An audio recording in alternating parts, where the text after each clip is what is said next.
Hello everybody, welcome back, and in this video I will be teaching you how to stop character AI from sending emails. So basically the emails are for the updates that you receive and the different type of features incorporated onto the platform.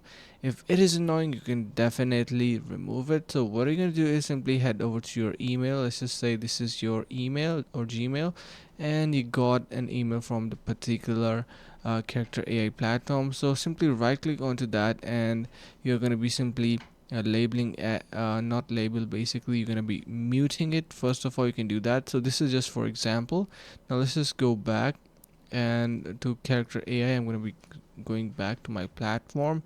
You can also head over to this settings section, and from here you can see we have our account and preferences.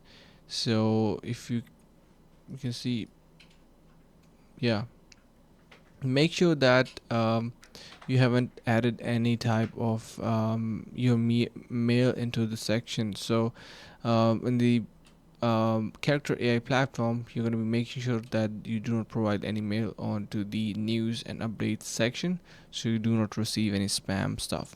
That's it. I hope this helps. Thank you so much for watching. See you in the next video.